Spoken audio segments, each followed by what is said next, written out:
and amendments, are we still considering the laws that can be discriminatory and derogatory? The right and the wrong are supposed to be even to all by all. In order to have a progressive discussion on this so needed change, we all are here to know more about facts and have a review on the upcoming steps to embody a revolution. Let's start the event by invoking God's blessings. I call upon Chaitra and Aishwarya for the prayer song.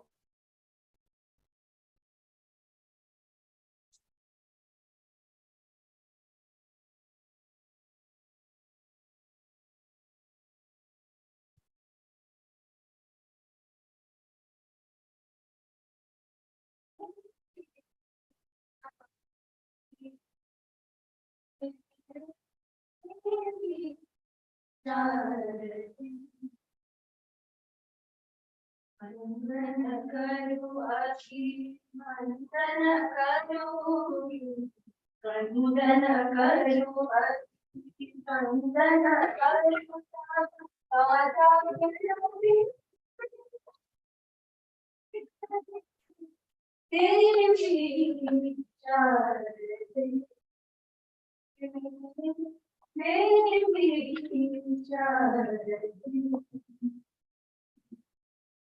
Sakala kalani, tu varadani, ved vishani, buddhi vitani. Sakala kalani, tu varadani, ved vishani, buddhi vitani. Jnana shubhaya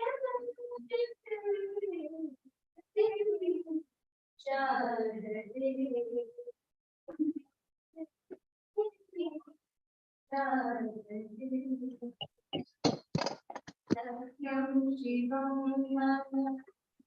Padamantravo Veya Samadhamama Satyam Shivam Padamantravo Veya Samadhamama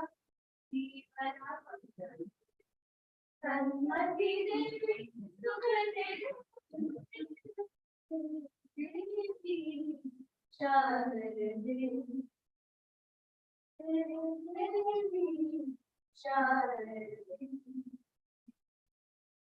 Vandana karu abhi,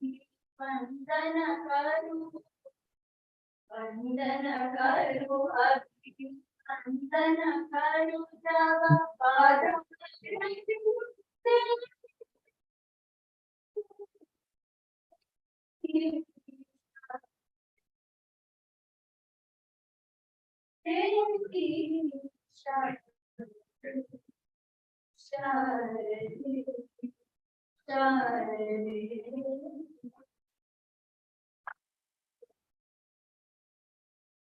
Thank you, Chaitra and Aishwarya, for the beautifully sung Saraswati Vandana. May I now request Dr. H. Joshi sir, convener, Pragya Pravaha, Mysuru, welcome the gallery.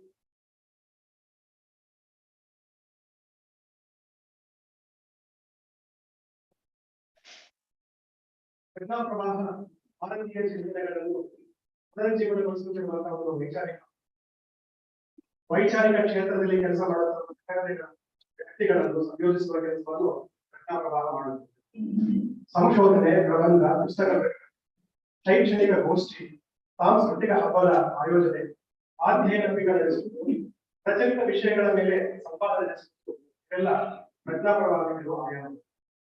ನಿಮ್ಮೆಲ್ಲರಿಗೆ ತಿಳಿದಂತೆ ರಾಷ್ಟ್ರೀಯ ಮತ್ತು ಅಂತಾರಾಷ್ಟ್ರೀಯ ಸ್ತರದಲ್ಲಿ ಆಗುತ್ತಿರುವ ಧರ್ಮಾಧಾರಿತ ಬದಲಾವಣೆಗಳು, ಅದರಲ್ಲೂ ಪ್ರಮುಖವಾಗಿ France ಹಾಗೂ ಇನ್ನಿತರ ದೇಶಗಳಲ್ಲಿ ಆಗುವ ತೊಂದರೆಗಳು ಭಾರತ ಮತ್ತು ಹಲವಾರು ದೇಶಗಳಲ್ಲಿ ಘಟಿಸುತ್ತಾ ಬಂದಿವೆ ಮತ್ತು ಮುಂಬರುವ ದಿನಗಳಲ್ಲಿ ಮರುಕಳಿಸುವ ಸಾಧ್ಯತೆಗಳನ್ನು ತಡೆಹಾಕುತ್ತಿವೆ.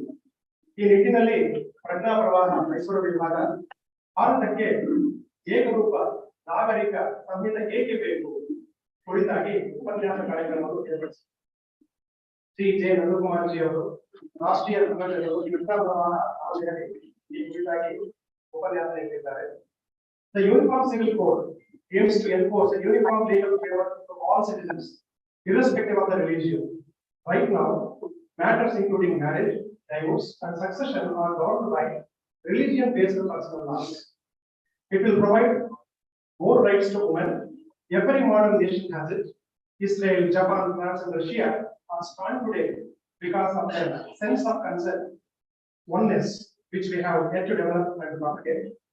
Virtually all countries have uniform civil code or, for that matter, uniform law, that is civil or criminal.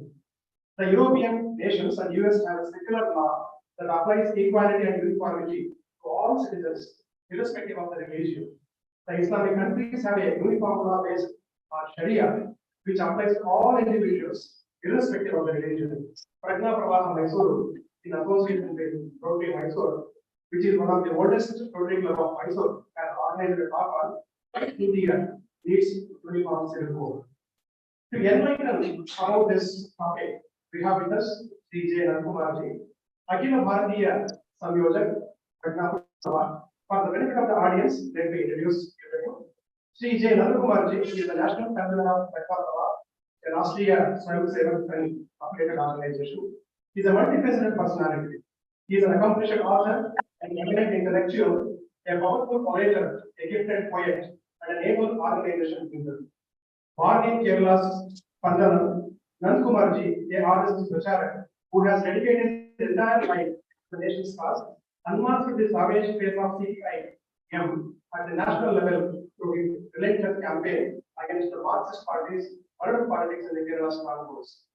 A tech-savvy Pracharak, his incisive quotes and thoughts are instantly lapped up by thousands of his followers on Twitter and other social media platforms. He was the editor of Kesari, the largest read weekly magazine in Malayalam.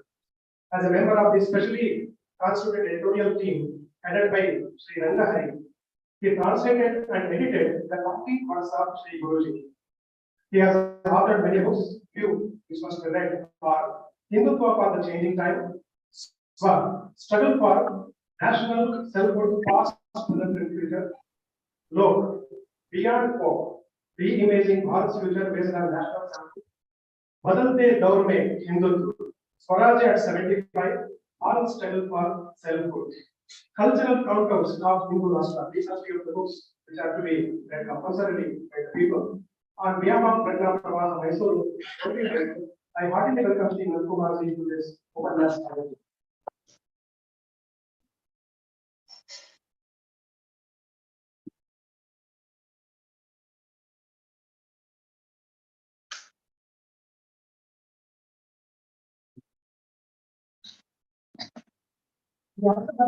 Sri Raghunath Akhila Bharatiya Samyojak, Prajna Prawaha.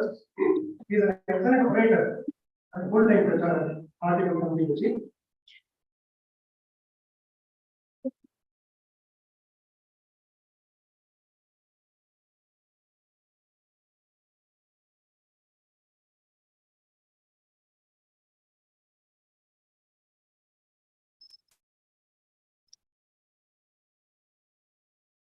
It's a pleasure to welcome Sri.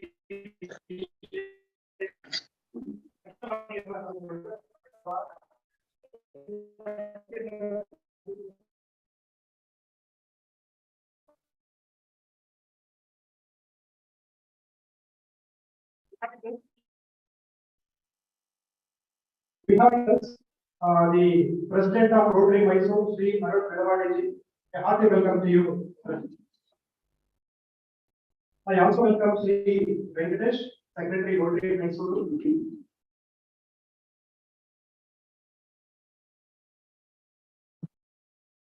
I also welcome all Rotarian friends, intellectuals of Mysore, eminent authors, social leaders, senior RSS कार्यकर्ता, and then friends to the program. A hearty welcome to Varun.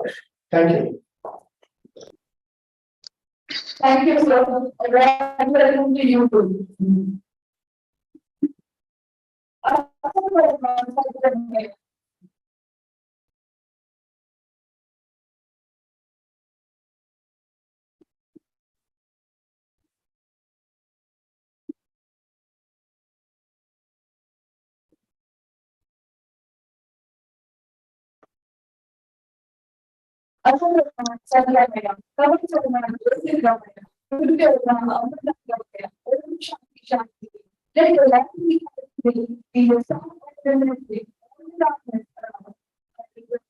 The chieftains and the dignitaries joined hands and inaugurated this event by lighting the lamp and paying a solemn tribute to our Heavenly Father.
Thank you.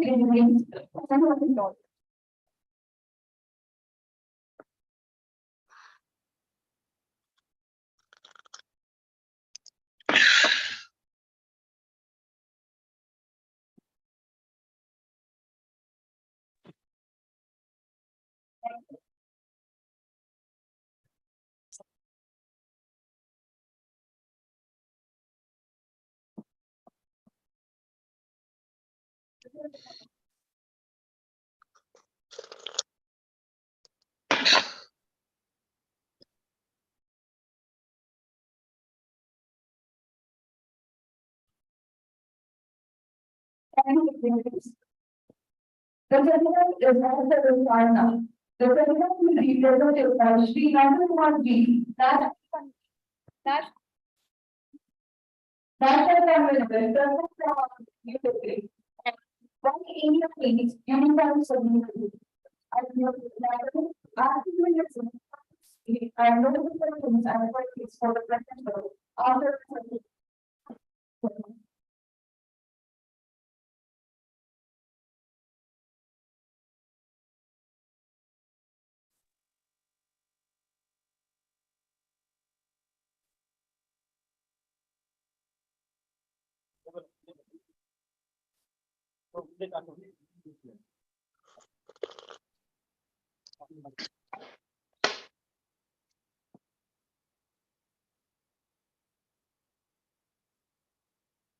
Most respected President of Rotary Mysore, the Arun Varavanti.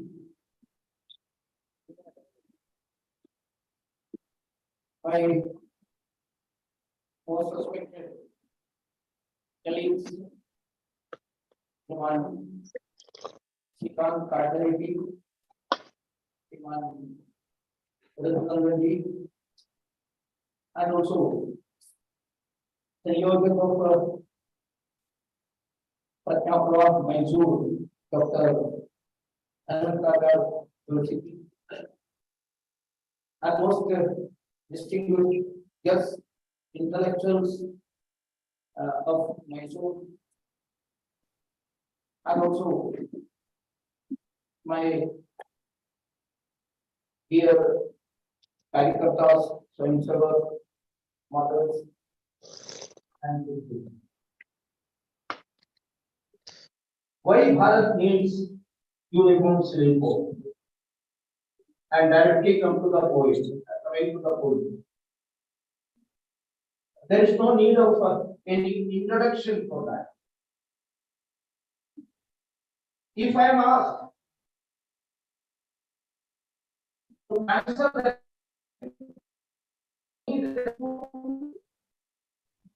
first answer is because we are Bharat. Our nation is Bharat. And the very principle and values and traditional customs made us the most ancient as well as the most modern nation. That was nothing else other than Hindutva. Hindutva stands for equality. Hindutva is based on liberty. Hindutva is based on gender equality. Hindutva is based on family. Hindutva is always speaking about the universal brotherhood. Hindutva never discriminates. Not only human beings, even the inanimate, not even animate, inanimate things or creatures around us. We do find, we do feel the same Brahma Chaitanya in everyone and everything around us.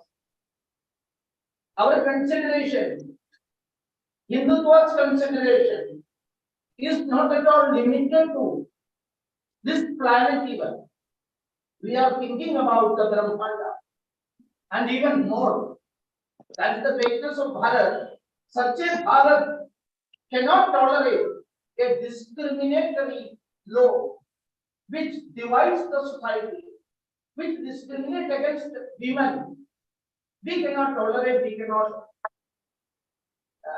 go with that, live with that. Hindutva is always for correction. He always says, even though some drawbacks are there in our customs, we are not adamant that it will not be changed, that our forefathers made it so that it should be continued. No, never. He stands for correction. He stands for addition. He stands for deletion. He stands for ultimate purification.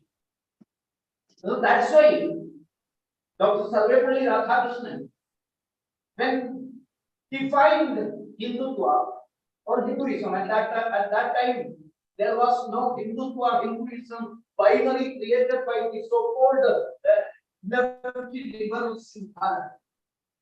Both were same at that point of time. Someone started saying that we are supporting Hinduism and we are against the Hindutva, then we ponder upon what is Hindutva, what is Hindutva, what is the greatness of Hindutva. So that at that time there was no debate about, no confusion about Hindutva or Hindutva. So when Sarvepalli Radhakrishnan defined Hindutva, he said, Hinduism is a movement, not a position.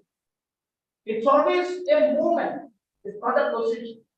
It's a process, not a result. An ever-growing tradition, not a fixed revelation of something. You may be knowing the very meaning of this. It has been explained in my preliminary introduction course. It's always going ahead. We are not saying that, okay, history has ended here.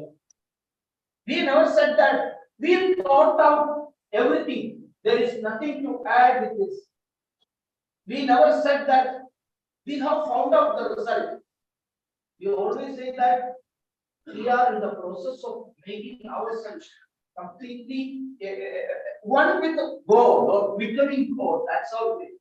Okay. So, in that way, I would like to mention, you may be knowing, Naimisharanya, that word is, I am using as a metaphor also. Say when Rishis, some years back, millenniums back, our Rishis thought that there are some confusion regarding the understanding of Upanishads, the rendering of Upanishads, finding the interpretation of the Upanishads. So let us think together, and if needed, some corrections can be made and simplified it. So thousands of rishis came together in Naimisharanya. They conducted their samvada on what? On Upanishads, which we are considering that it cannot be changed. There is no need of any addition in it. But rishis of that time, they thought that at the present the conditions were being taken into consideration. You have to think about that also. That's why when Shankaracharya wrote Bhagavad Gita's Bhashya, in the Ubodhata itself, Shankaracharya wrote, Idit Bruhan Sukhi Shatam Ami, Aprakash, Agni ke liye, Agni, for fire, there is no light and there is no temperature. If hundreds of Smritis came to me and said that it hasn't got temperature or it hasn't got any light, I will not believe. I need Anubhava. That's our style. So we are always standing for correction. We are always standing for equality. If something is there affecting this equality and liberty, we will always correct it and go ahead. Another example which I would like to say, it is somewhat related to family law, marriage customs also. In the Rigveda, fourth sutta of the 10th mandala was referring to Yama, Yami, Samvad. Who were Yama and Yami? They were twin brothers. Yami, a beautiful lady, somewhat, I don't want to say what happened to that beautiful child. She requested Yama, her brother, to marry her. Because at that time, that custom was there, that is the point. But Yama corrected her and said that if our forefathers made some sort of customs which were against the positive type of living, corrections, purifications. So here onwards, these type of living together or marriage will not happen again. So we have to correct. And cutting to short, that Yama Yami Samvara, from there, the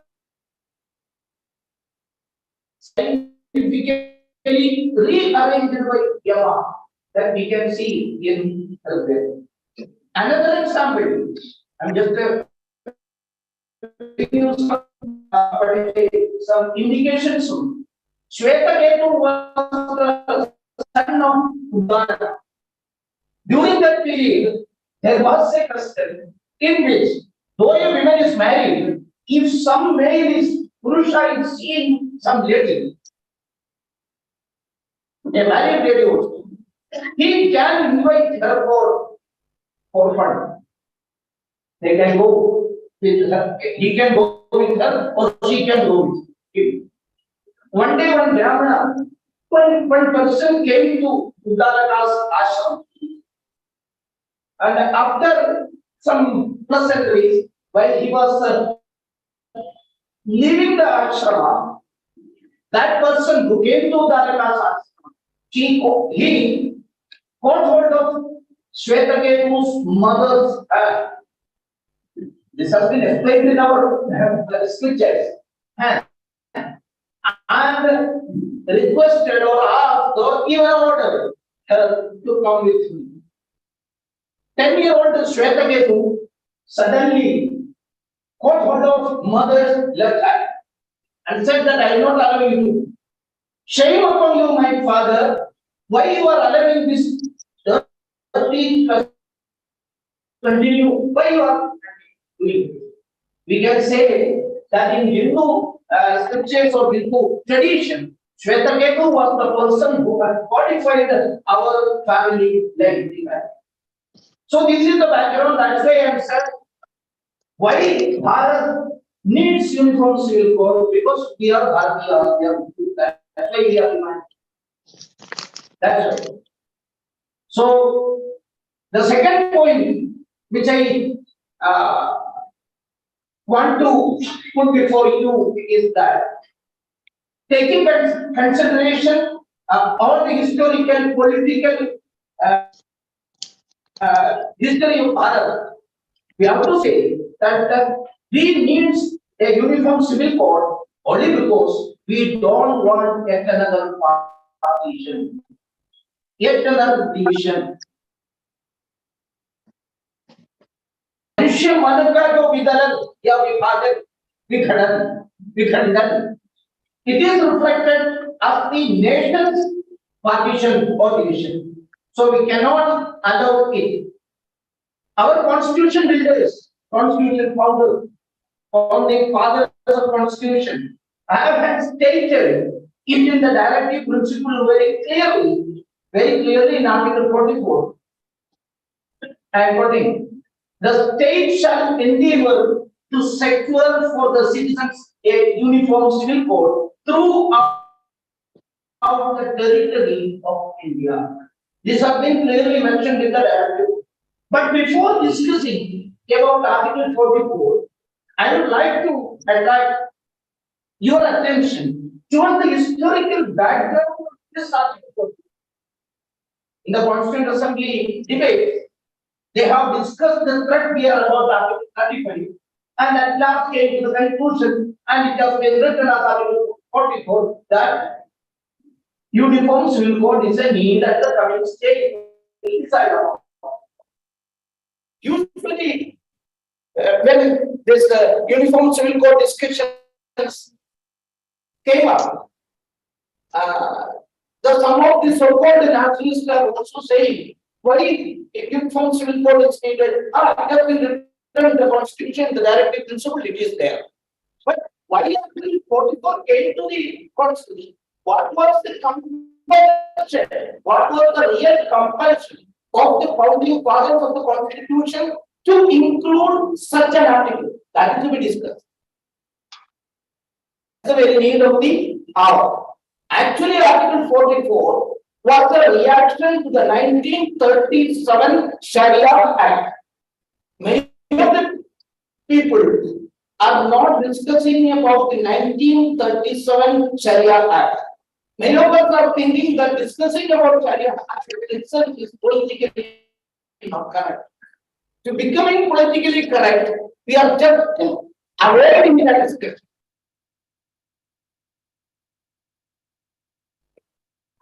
There has not been such an act implemented, introduced by the British government.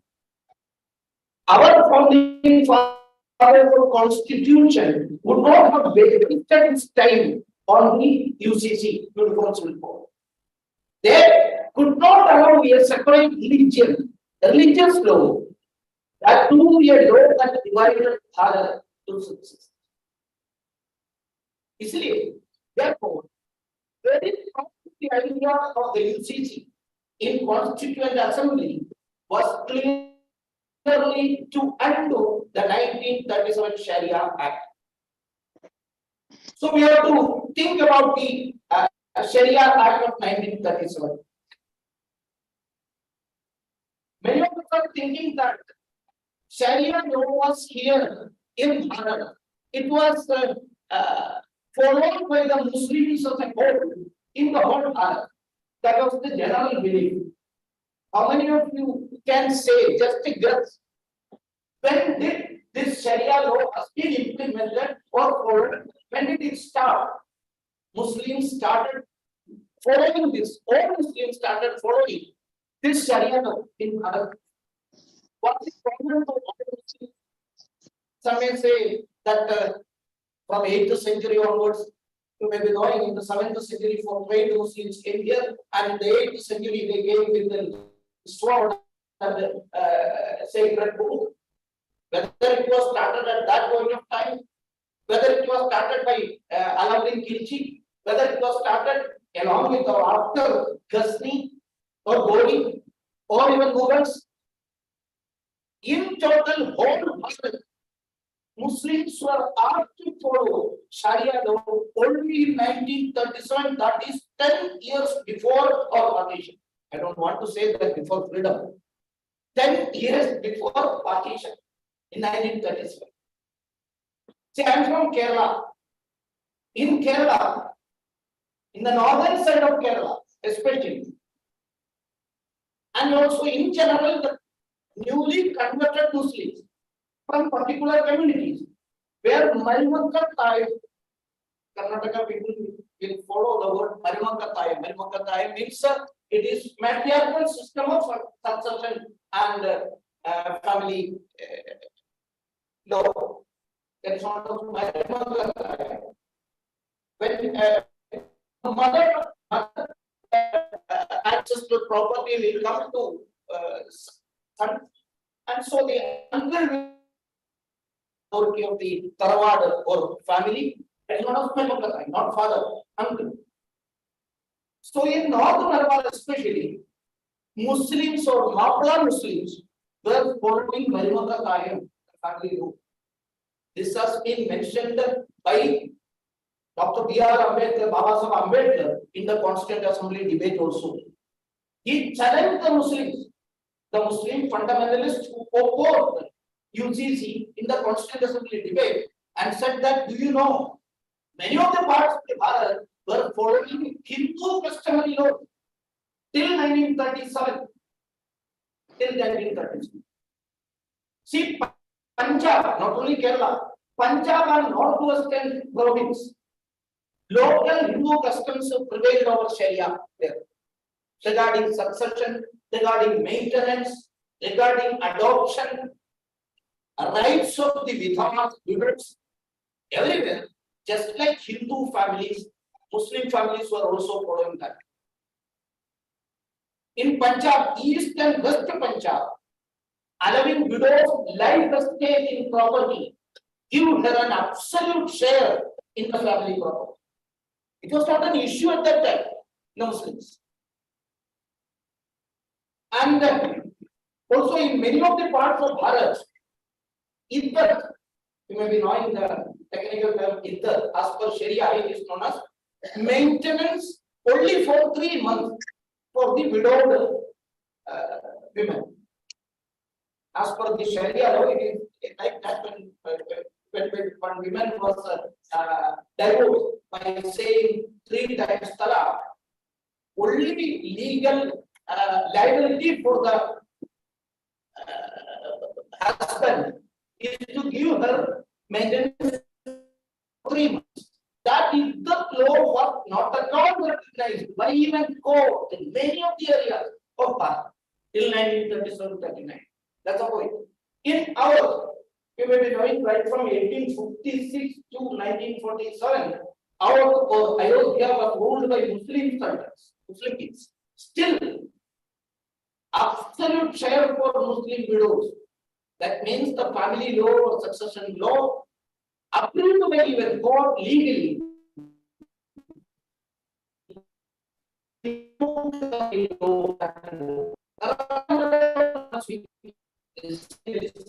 of the Constituent Assembly debate participants like Yelladi Kiswami Iyer, K.M. Munshi, Dakshayani Velayat, the first and the only Dalit woman in the Constituent Assembly. I am proud to say she belongs to Kerala. She also argued, Rajkumari Amrita Kaur, women also argued for this. And that time they quoted Ajmer Mela. There was also Muslim. The customary laws in the family were followed. In Madhya Pradesh, Kambojis. These Kambojis were predominantly agricultural and they were governed by local Hindu customs in matters of inheritance, not Sharia was followed there. You may be knowing in Gujarat, just now Srikati was remembering that in Kutch also, Kutch, Memons, Sunni Bolas, Moli Salam, in Gujarat, many of these. And also in the presidency towns like Mumbai, Chennai, Kolkata, and everywhere. Even this town also. I'm not talking about the village area. In the towns also, the Muslims were following the local Hindu customs. An interesting one,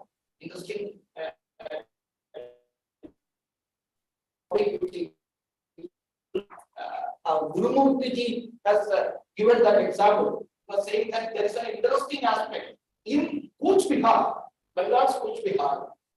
These type of practice continued till July 1, 1980. That means 43 years before, only they have changed. After Bengal government came out with a new law regarding the Sharia, and it is to be implemented on Bengal, and Muslims of all creeds, all denominations must follow Sharia law. The government has introduced. Which government? The communist government has introduced. Till then it was the practice. So why this type of one law was introduced by Britain? There also you have to go bit back. Our history is to be analyzed. You all are remember during our independence struggle, Bharat's independence struggle, in many of the areas, and even in the most important fights, right from 1857 to 1905, at least when you are calculating. Majority of the Muslim common, I am talking about common, were with the Hindus fighting against English. That's a fact. When Bahadur Shah suffered, led the 1857 struggle, maybe a nominal head or whatever. Bahadur Shah suffer was not asked who she is, Tandiyar Kope or Rao Sahib or Nana Sahib or Kuwar Singh or Jhansi Rani or Ida Rani or anyone. But she was the nominal titular head of that 1857. He the government order, this order, in that two important factors were there. The first point was go killing. Cow killing is bad all over his area. That was the first one. Another thing which was given we are given the responsibility to our Muslim leaders and Hindu leaders, especially Amir Ali of ours and Ramachandra Das of ours, to solve the problem of Ram Janmabhoomi and give back Ram Janmabhoomi temple to Hindus. And Amir Ali and Ramachandra Das is the one much forward in that particular aspect, but British leaders very cunningly using all sort of their methods, they caught both of these leaders and killed them and publicly hanged and made a very fear among the people. So my point is, in 1857 Muslims, general Muslims also there, many of the leaders were also. Then came straight to 1905. At that point also, Vanga Virodhi Andolan. In that Andolan, in that agitation, all Muslims were with the Hindus, and they haven't got any opposition of wearing Bhagavad Pataka, holding Bhagavad Pataka, wearing Raksha Bandhan, participating in the Rakhi Utsava, and getting deep in Ganga, becoming Pavitra, taking war before Bharat Mata and fighting against me.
Islamic units. You are all aware of the fact that the very Muslim League was founded by British leaders or British officials like Lord Minto and Lord Morley together. They came together and एक प्रकार से इनका जो आधारभूत विचार सब तैयार किया. And with the help of such fundamental Muslim leaders like Aga Khan or Sir Syed Ahmad Khan, and also communistized, such an English word is not there, I am using it. So communistized the Congress leaders like Jawaharlal, taking them all together, Britain has played a dirty game to dilute the Swatwa of Bharat. Many things have been done. One of their dirty game was introducing Sharia law and make a permanent divide in between Hindus and Muslims. That's why in 1937 it was implemented. The first issue was their aim was to widen the gap between Hindus and Muslims. Divide and rule was their policy, and also there was a conspiracy in between fundamentalist leaders and Britain. And another important factor, two important groups at that point of time were that after strengthening Muslim League. Muslim League को अगर और ताकतवर बनाने के लिए दो forces काम करते थे. One force was British government, second was Communist Party. Without mentioning them, how can a person from Kerala present views about this UCC also? Communist Party was supplying students and laborers to Muslim League. Muslim League was predominantly a Sharia party, town party. They haven't got any presence in the villages and the rural areas. They haven't got any presence in the universities and the agriculture community. Communist Party control over students and the agriculture and that point of time, they have decided to supply cadre for Muslim. And British government could not give cadre. So they have decided that Muslims who are aligned with the Congress shall be attracted towards Muslim League. For that purpose also, this Sharia law has been implemented, has been brought in. Another important factor, which is a strange factor as far as the Sharia law of 1937 is concerned, it was actually not for the common Muslims. It has been implemented for rich Muslim fundamental leaders like Jinnah and also rich Muslim Zamindars. How they have made it? They have secretly introduced or smuggled word to be more appropriate, some of the Hindu laws in this Sharia law of 1930, so that Jinnah's property will not be lost. Jinnah can decide about what his property and which man should get this property. It shall not go to Dina, his one and only one daughter. What was his, while he was angry with Dina, it was only because Dina married with a Parsi man. This stupid man was not remembering his mother was also a Parsi. His daughter married with a Parsi man. That's why he decided that she must not be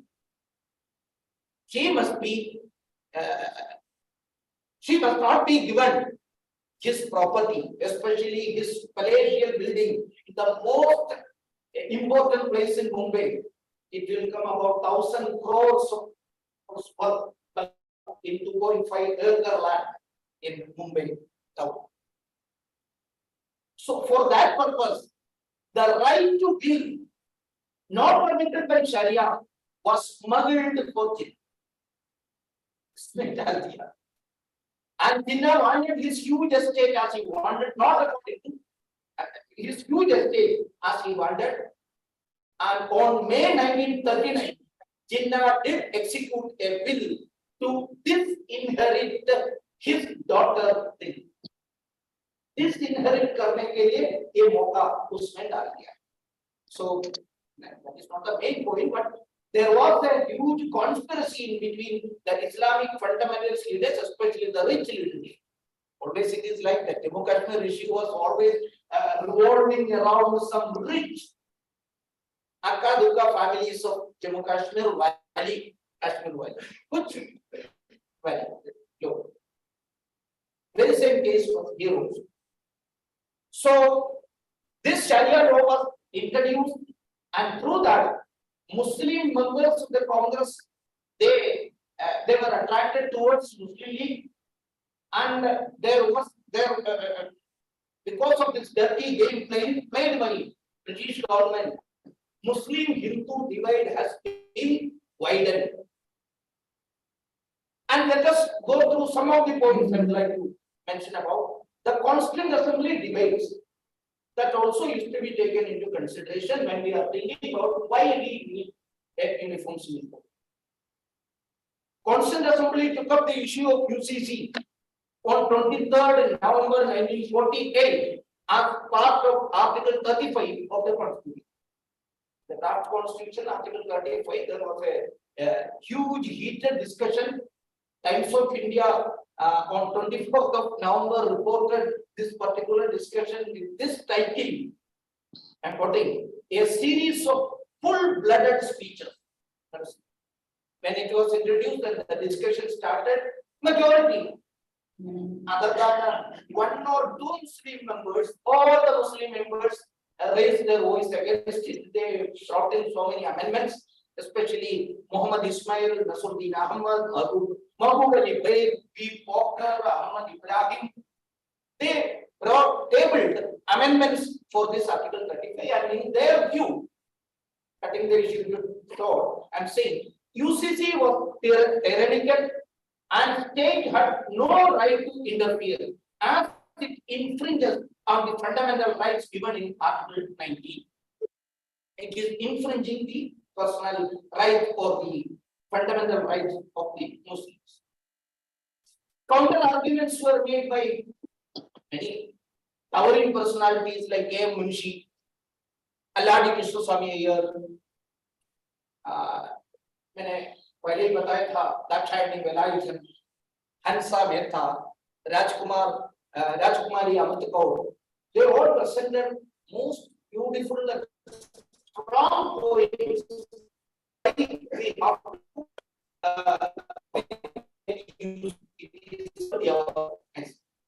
K. Munshi's poem was very much relevant. The same, it is still relevant. That's why I am quoting it. If a religious practice allowed so far covers a secular activity or falls within the field of social reform or social welfare, it would be open to Parliament to make laws about it without infringing this fundamental right of minority. She was saying this is already settled by the Constituent Assembly. Constituent Assembly has discussed about it thoroughly, and it has been approved by all that government can intervene to such issues where social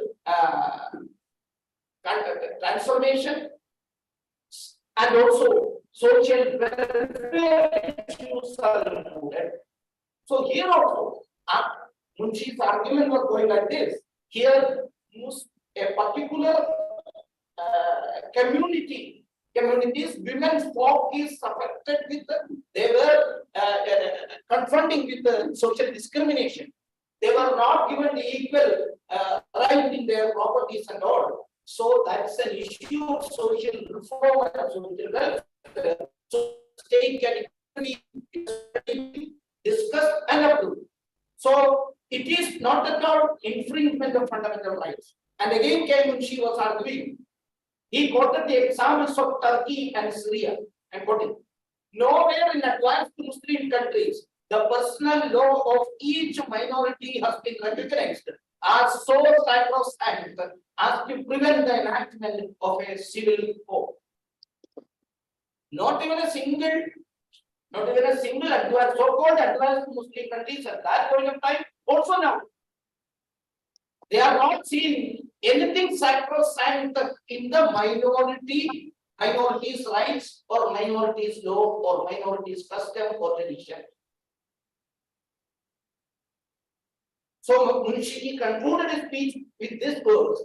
He said that to ensure the country is unified and secular, we have to we have to make a common code. And then the religion interfere in matters like inheritance and succession is to be questioned. Religion hasn't got any right in the matters like inheritance and succession. Enactment of a common code affects, this is another point, many of you may be raising that question also. Enactment of a common code affects Hindus also. Hindu undivided family. So many things are there, you may be knowing HUF. Hindus will also be affected. There will be some problems for them also. It is to, this is the main point which is to be highlighted. It is to ensure gender equality.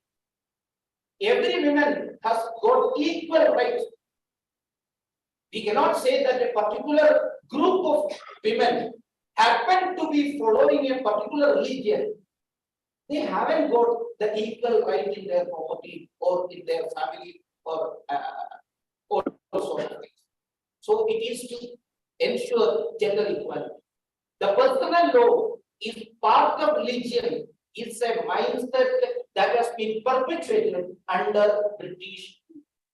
This was K. Munshi's argument. For that, he given an example of none other than the most notorious Muslim ruler, Alauddin Khilji. After establishing the Sultanate in Delhi, Alauddin Khilji enacted a law which is common for all. It was questioned by the Qazis of Delhi.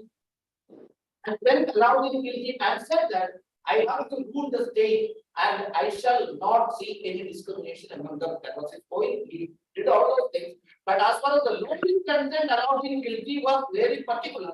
And he said that the people who are living here, no matter which religion they are following, they shall also be given equal opportunity. But all things have changed. That's why I already said about the 1937 Sharia law enacted by the Britain. From there only, these things thought the personal law is part of religion. This is not a part of religion. Alladi Swami here, so many things he have also raised. Baba Saheb Ambedkar, citing examples from all part of Bharat, right from Kerala to Punjab, Northwest area, Madhya Pradesh, Gujarat, in so many areas he asked, how many of you are thinking that this Sharia law was followed by all Muslims of all parts of Bharat? And it was saying, there was already a uniform code of laws. It was said by Baba Saheb Ambedkar. Those who are quoting Baba Saheb Ambedkar, any other occasion, in any occasions, they are not following Baba Saheb Ambedkar correctly. Was saying there was already a uniform code of laws covering all aspects of human relationship, which one that it was possible to have uniform civil code in the country. That it shows that it is very easy to implement it. Muslims were for that at that point of time. He reminded the assembly of the Northwest Frontier province which followed all those points I have mentioned.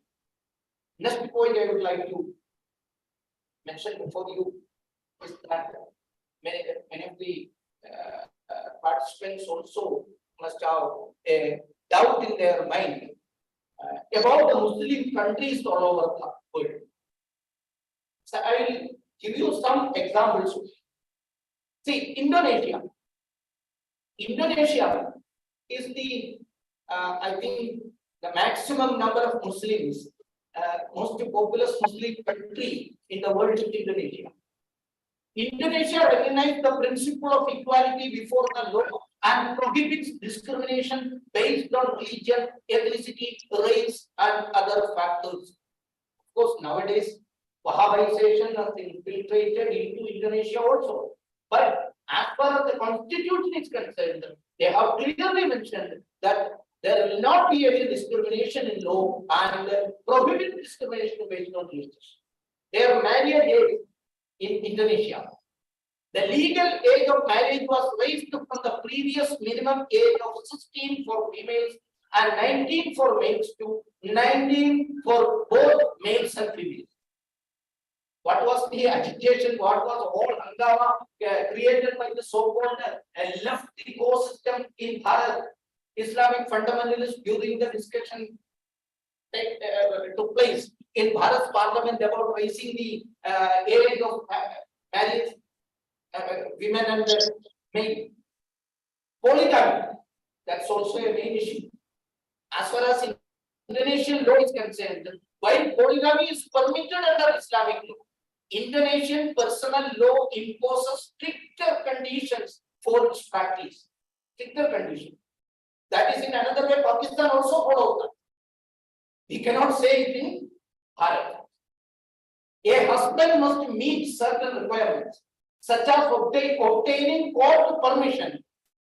This point I don't know how it can be demonstrated, but law is saying he has to demonstrate his ability to treat multiple wives fairly and equitably. Other than this, without getting a permission from the court giving this all these requirements, he cannot marry another woman according to law. While we are coming, or Harshavardhan was asking me about another issue, and he was asking how it can be implemented, how much it has been implemented. Okay, this is a process. We cannot say that in some house there was a theft happened and the owner is not giving complaint. So because he knows that his son has stolen the material from my house, so he will not complain. In that way, many of the persons will not complain. That's why things are going on like that. That doesn't mean that the process hasn't started. Process has started. Divorce, inheritance, women's rights, everywhere Indonesia has wrote down very strictly there. Another Muslim nation, Tunisia, they also made core personal status CPS, in which they have clearly mentioned about the family law, the Succession Act and everything, women's rights. CPS grants women greater rights and protections compared to traditional interpretations of Sharia.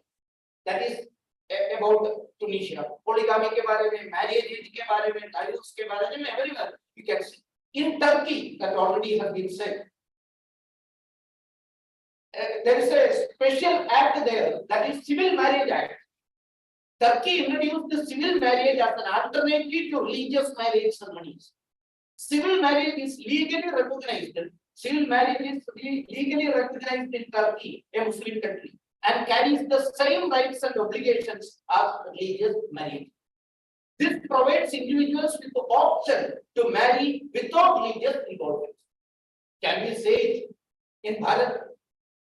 See, this is the situation of other nations which are claiming that they are Muslim. Lebanon, I don't want to go all the laws. Malaysia, Jordan, and another group of Islamic nations where Muslim nations following Sharia and the reforms implemented. First example is Bangladesh. Second example is Pakistan. Another example is United Arab Emirates. Another example is Saudi Arabia, Qatar, Kuwait, Oman, Bahrain. There are so many such examples to be raised.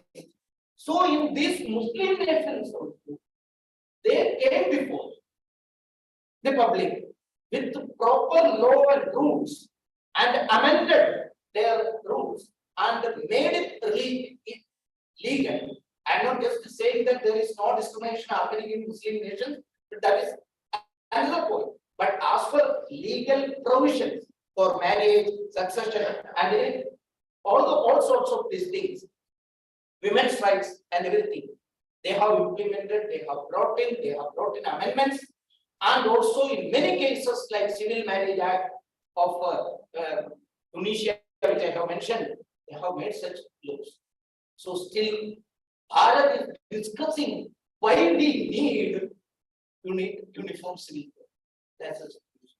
We have lost precious 75 years. 75 years. It is high time to be implemented properly. So in that way, all the citizens of Bharat have to work together. Today, one of the major media group of Bharat, News 18, they have conducted a huge survey, very huge survey, in which it has been proved beyond doubt that 66%, almost 66% of the participants, they have conducted near about 9,000 Muslims of major cities and selected areas in village areas also. They have asked the Muslim women whether you are in favor of UCC or not. 65.7 or 66.7, I don't remember, I have tweeted it. 66.4. Muslim women have voted in favor of UCC. Recently, the law commission has been asked to come before the public to make a proper law by the central government. What was the real inspiration or provocation for such a decision? Muslim Jagaran Manch, Mahila Jagaran. Some 50,000 Muslim women they have signed in a petition in which they have demanded UCC. Muslim women. That was the real inspiration of such a movement started some 8 years back. That's going on. I hope that many of the participants of this August audience must have sent your opinion about UCC law commission. Because law commission has asked the general public and legal luminaries and legal organizations and other NGOs to submit their suggestion about the documents, this particular UCC. There are 3-4 days remaining. They have given a date of July 14th. After July 14th, you can submit. Our courts, right from Supreme Court to other trial courts, they have always asked asking the central government or the concerned governments to bring in this law. I don't want to explain much about that. In Shabanu case, in Nirbi case, in John Ornamental case, everywhere, while giving the verdict, the central government, Supreme Court and other courts, Mumbai High Court and all other courts, by whoever it may be, they have asked the concerned governments why you are wasting time. Why are you not implementing this particular code of law, which has been directed by the directive principle Article 44? Why we are not thinking about that? Let us start a process. So that process has started. It must have a logical conclusion. For that, our support, the general support of the society is also needed. In that line, Rotary, Mysore and Punjab Law, Mysore taken an initiative to convene and organize such a meeting in which you all were invited. I am not a legal personality or legal expert. I am just a member or representative of society. As a layman, what all are there in my mind, I put it before you.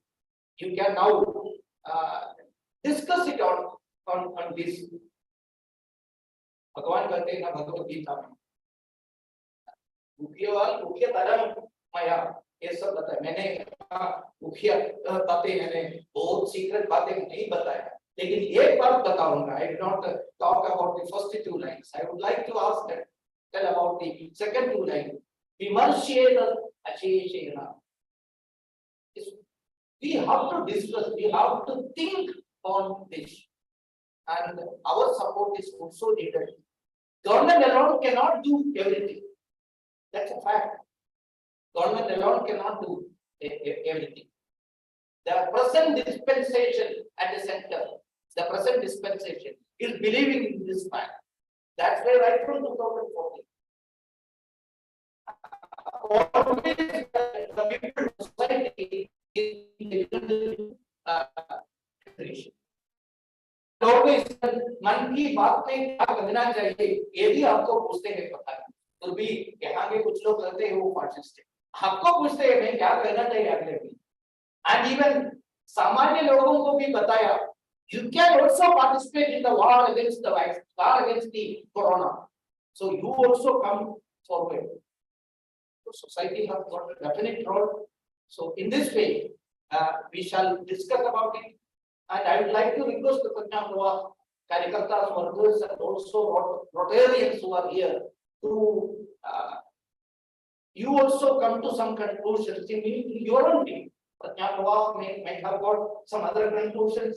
I am quite sure Rotary, being such an organization, cannot subscribe to each and every view of Prajna Prabha. So you can also come out with some conclusions and please send it to Law Commission as early as possible. With these words, I am concluding my speech. Namaskar.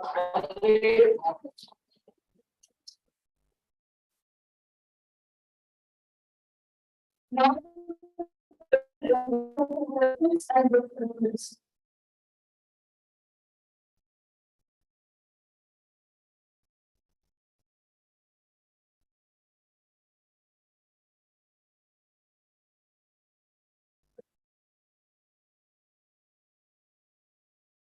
And Ramesh, I met you earlier in the last metropolitan.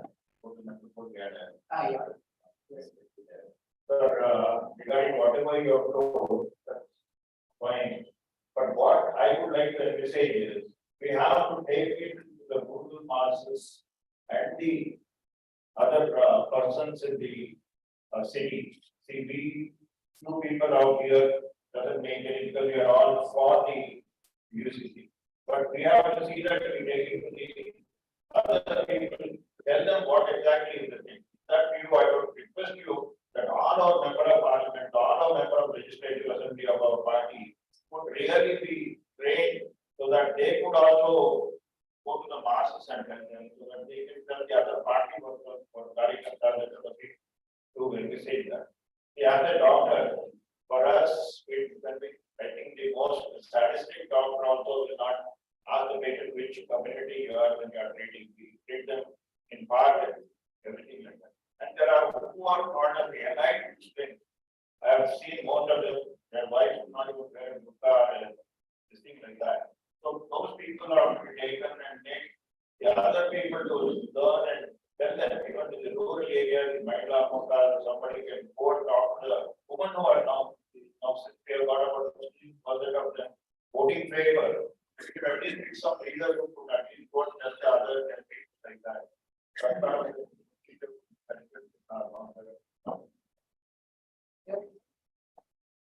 That's very much needed. I am also very sure that you are already convinced people about this particular aspect. There is no need of convincing you further. You are already convinced. So I am just trying to put before you some points you are not that discussed, especially about the 1937 Sharia. Those who are participating in the discussion also were saying that it is sacrosanct. Why Article 44? What was the background of Article 44? Why it was discussed and dropped? Okay, whatever it may, sir has said it correctly. It is our duty also. See, just not give it to some organization or some of the persons who were elected or not. It's the duty of the society. Of course, as leaders of the political party, MPs and elected MLAs, they have got definite role in this. They have got good contact with the public also. It is their duty first, and it is as citizens, responsible citizens of this great kingdom. We also have that responsibility. I specifically call upon my colleagues, Prajna Prabha to take this suggestion of sir as a direction, and we can also do their this aspect. So,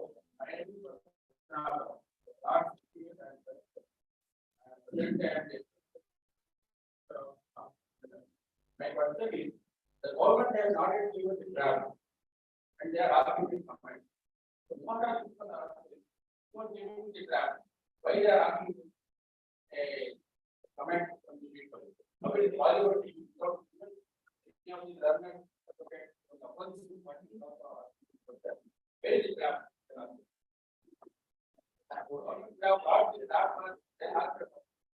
There is a short note made by the law commission there. And on that note, that is preliminary, a prelude, if it is there. So on that basis, those who can comment upon it, please make your comments. They are making comments without seeing the draft or reading the draft, that it shall not be implemented. So we have got the right to talk about the table and discussing it. So we are not discussing on the law commission's draft. We are discussing about that particular point, why it is. That's the point. See, everywhere this particular group has started discussing and ridiculing. And coming from Kerala, where Communist and Congress are fighting each other, who will convene the first meeting against the UCC? People are asking the same question to them also. Which UCC? Why you are discussing? So, if they can say something against it, we shall come forward and talk about why it is needed. And with your limited knowledge about it, there are so many legal personalities sitting here, intellectuals sitting here. We can also talk about that. We can think about it. We can go through Constitutional Assembly debate. Only 4,500 rupees for 6 bada book milte hai. Secretariat of Parliament has Lok Sabha has published it. We can go through it. 1948, that November 23 discussions. In the light of it, we also put forward our ideas. That's all. But there is a note to discuss. A consider करने के लिए एक note उन्होंने करना है. Is there in your opinion?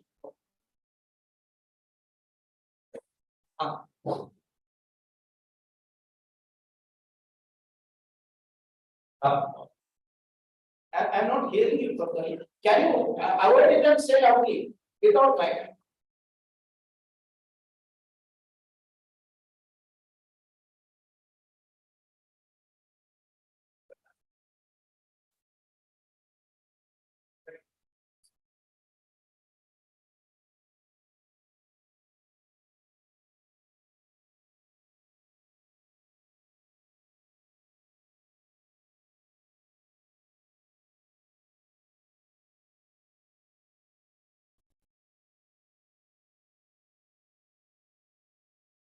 Let us not fight in all phases of the war. Let us fight in one particular phase. No army will win fighting simultaneously with so many enemies. So let us now concentrate upon this particular aspect and see. Yes, there are discrimination laws. Temples are, many of these days, temples are being ruled by government. In some areas, bear with me for putting on and off in Kerala. See, in Kerala, communist government is there. They are strong atheists. They are not allowed to give namaskara to Vandana to the Devata, but still they are ruling the temples. It's a fact. It's a tragedy.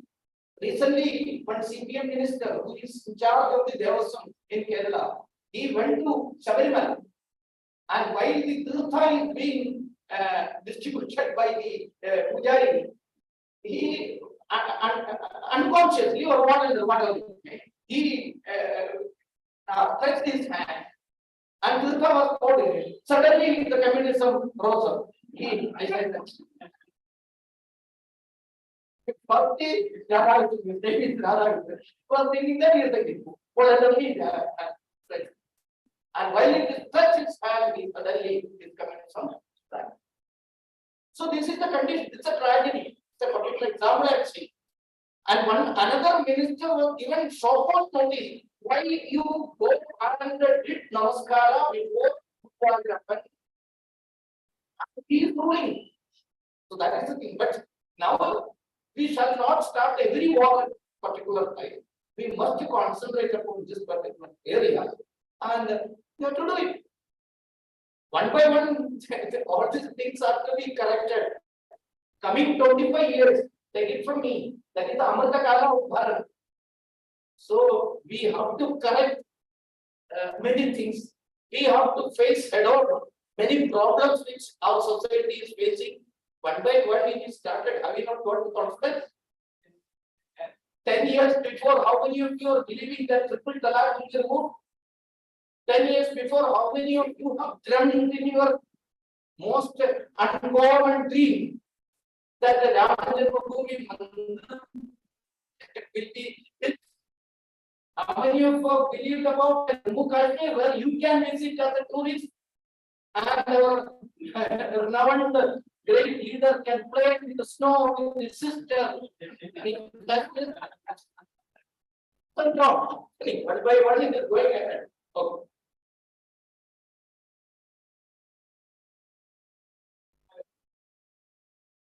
Yes.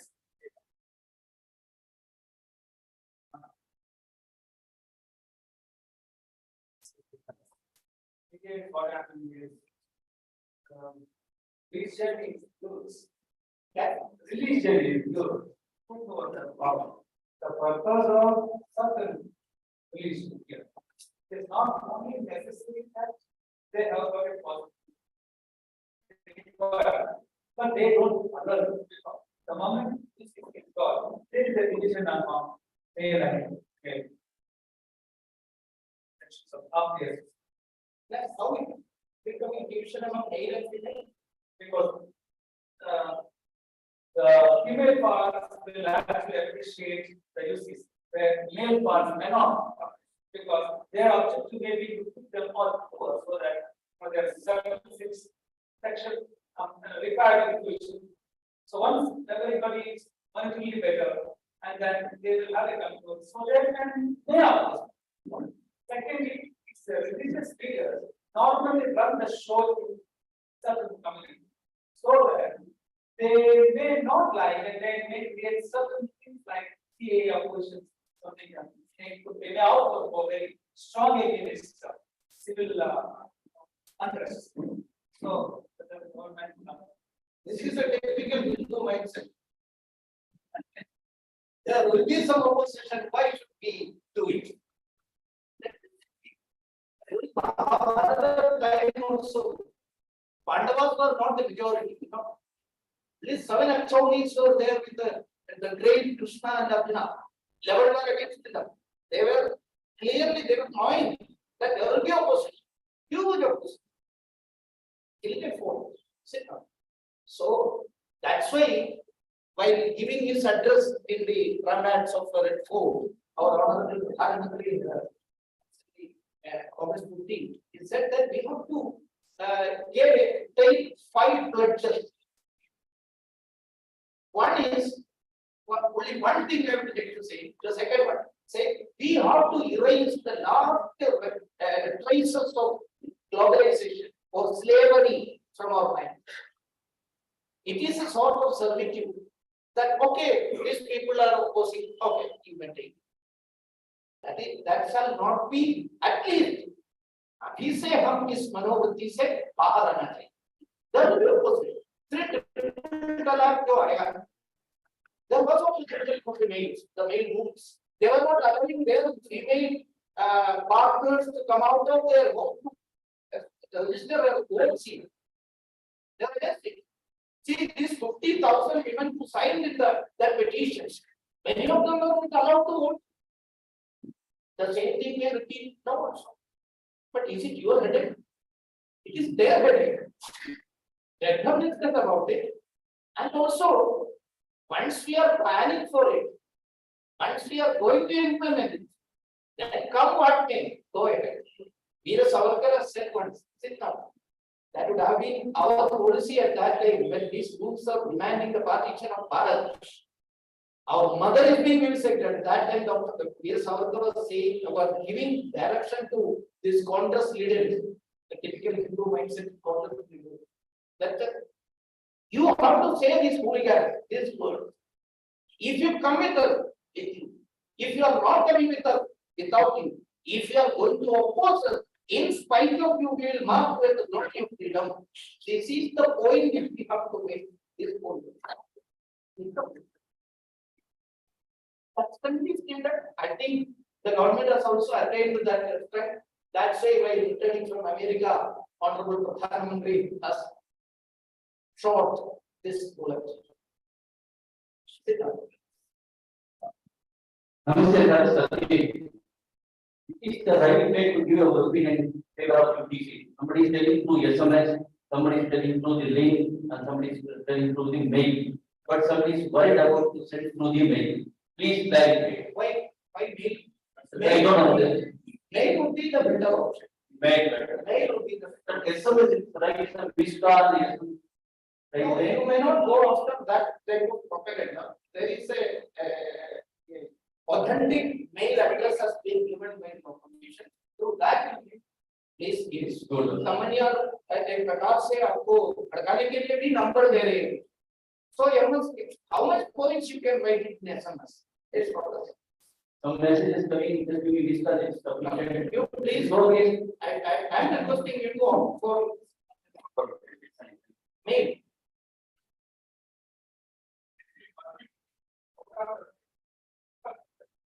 Right, government is afraid of getting project burning. Everybody laughs. So you are in Delhi, As a civil circular, asking that is not at all a political personality. I haven't taken a single paisa membership in Bharatiya Janata Party. So sorry, it's a wrong address. I don't want that, so it is not a diplomatic certificate. No. I'm not giving any diplomatic answers. I don't know why they are not taking the man. So, आपको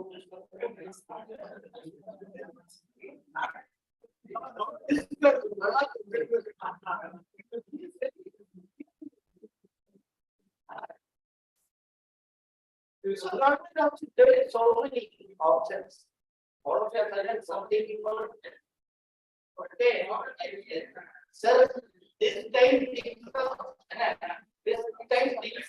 have changed. I don't publicly say anything because this being telecasted to online thing, so that's why I can't say much. But things have changed this time. With rain this time. इतना तो समझ लीजिए, so it's a नाते आपको मालूम हो. It was not a one-sided one at this mistake. Okay, please confine with this topic. Last question. Namaste. I am Dr. Anil from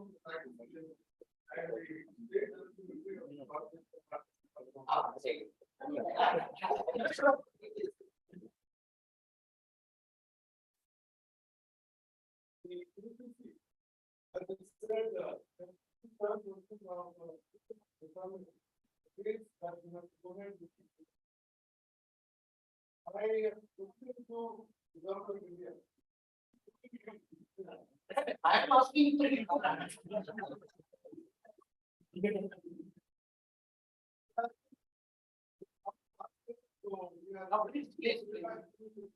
Please. I would like to read my country's name because we have been referring to as Bharat and Bharatiya. The term India or the name India has been changed immediately as Bharat. So the rest of the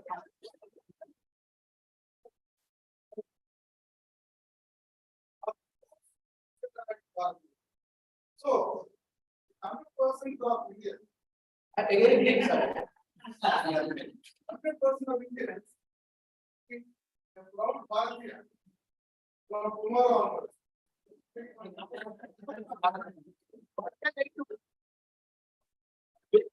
Other than quoting any particular quotation where India was there, you must have watched my speech recorded.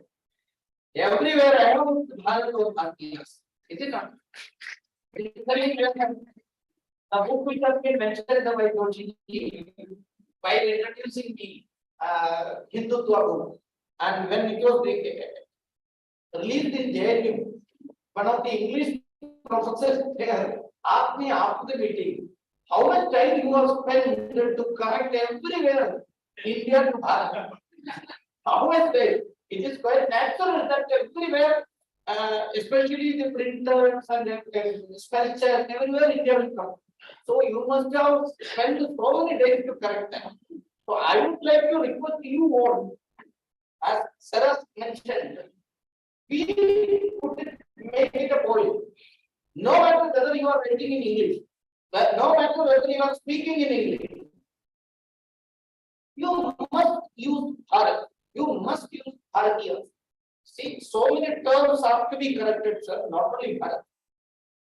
When mentioning about the Honorable Rashtrapati, why should we talk about Adivasi Mahila? What is the meaning of Adivasi? You have to question the most unquestionable persons also. ऐसा कुछ लोग है ना, unquestionable है ऐसा कहिए. But what is the meaning of Adivasi? When I am saying some, you are Adivasi, who am I then? I or my forefathers were not here when you were here. That's it.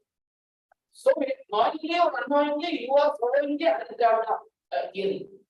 But speaking of some particular personalities or groups of tribes came here before us, and we attacked them, we defeated them, we sent them to the jungles to suffer, and we are the invaders without knowing the greatest saddest part of that narration. We also are using Adivasi. We are using Dharmandara. I don't know whether in Kannada that word is there. Dharmandara. Can dharma be changed in Bharat? Dharma is not religion. Here that concept itself is not. Conversion concept is not there in Bharata or Hindu. We never converted anyone. So that concept is not there. The words are being formed. Actually, we have to know about that also. Words in terms of formed in the background of the socio-political milieu. के आधार पर ये शब्द बनाते. See, for example, when we are going to the polls, their snow has got the ice has got different names. But what about you? Here, any eatable snow is there. Some other name is for that snow. Cultivable ice is there. Drinkable ice. There are so many names for the Eskimo, for the pole dwellers. Why? That is their climatic condition. That is their social condition. That is their surroundings. In England, there is no concept of ghee. It is not necessary to make ghee there in England with their climatic condition. But here in Karnataka, here in Mysore, our foremothers, I would like to say, our foremothers conducted experiments in their kitchen to preserve the quality and the particularity of butter. How it can be maintained, because butter gira jayega, melt ho jayega. So our foremothers, our mother did a wonderful experiment in their kitchen and came out with a new creation, that is ghee. Butter has been created. But in England, it is not necessary. That's why they are saying so. In our sayings and proverbs, ghee is being used. I don't know what the name tuppa. Tuppa related sayings and proverbs will be here. But in England, there is buttering both faces. Buttering, everything buttering. In Malayalam, nahi is there. Here, tuppa is there. So my point is, terms are being created on the background of cultural, social, even climate, surroundings, and all. So we have got some terms.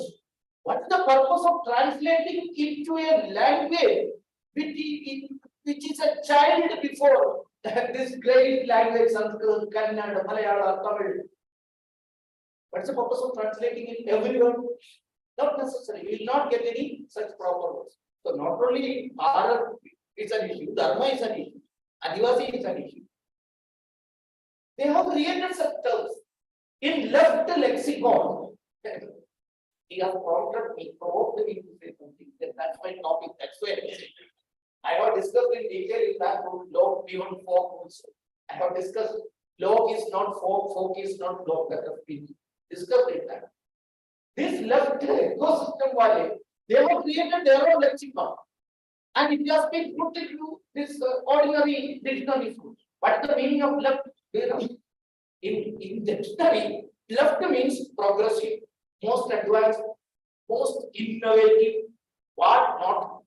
All positive ones are there connected with the left. Then what is right? Everything opposite to left. So these type of term creation, it is also part of an intellectual movement, actually. We have to correct, we have to fight against this intellectual perversion also. It's also needed. So India, that is Bharat, India, that was Bharat, whatever it may, I don't know. So let us be specific about Bharat. सुनने से ही कितना आनंद आते हैं भारत. हाँ में रत्न जिनको है, those who are experiencing ultimate bliss in knowledge, giving knowledge and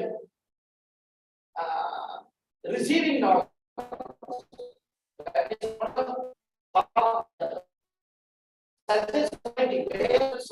society. That's what our great Vaiyakaran grammarians are saying. So, sir, that thank you for that.